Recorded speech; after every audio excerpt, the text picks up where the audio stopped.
Thank you so much for joining me this morning. Thank you, Rachel. Thank you so much for having me. Yeah, so I came across your Instagram page. You have an absolutely gorgeous page. I suppose what attracted me to your page was you post a lot about mental health. That's something that's very close to my heart.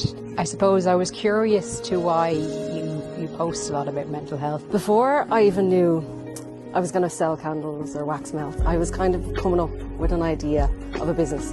And what I wanted it to be about was promoting self-care for women who are overwhelmed, for women who are suffering from anxiety, who have just so many tabs open, everything going on. And I kind of wanted to provide a space, a product, a service, something that would give them peaceful moments or just... Me! Yeah.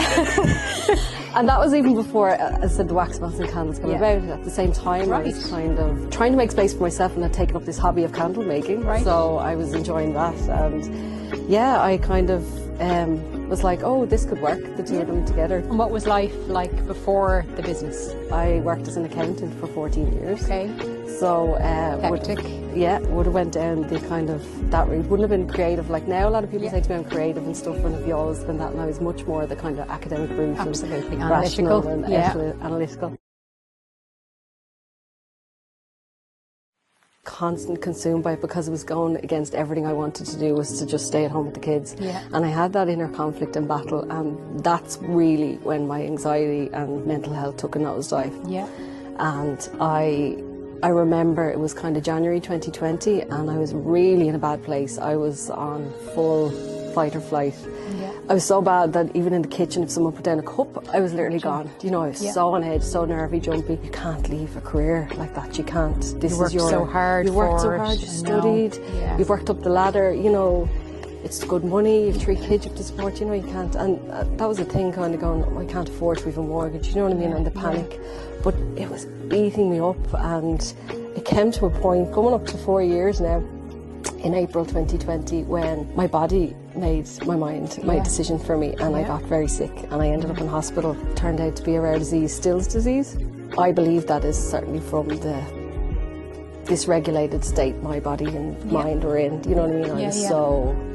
I was so beyond. 2 weeks before I went to hospital, I said to my husband, I don't feel right. That was it then, and that was the catalyst that literally redirected my life. I ended up having a pulmonary embolism 4 weeks before the launch of this business. And worst timing, never a good time. I know. It was just like a total kick in the stomach, and I just had to keep pushing through, you know, like I was opening this business by myself. I just remember thinking to myself, like, I just have to keep going, you know, even though I spent, I think, four nights in Blackrock, and I had the kind of the call button beside me, and I'm not the type of person who would like make a fuss. I called the button, and they came in. At this stage, the pain in my chest was so bad that I started kind of hyperventilating, and I couldn't breathe. And they were all rushing around me. They'd called the doctor in, and I literally thought I thought I was going to die. And it turns out that was my first panic attack. And have they got worse, or can you recognise them as panic attacks now? Yeah, no, I know now. Like I know, I can feel them coming on. The problem with these panic attacks now is that they happen randomly. Yeah, and then that brings fear in itself. Yeah. When am I going to have this? I know.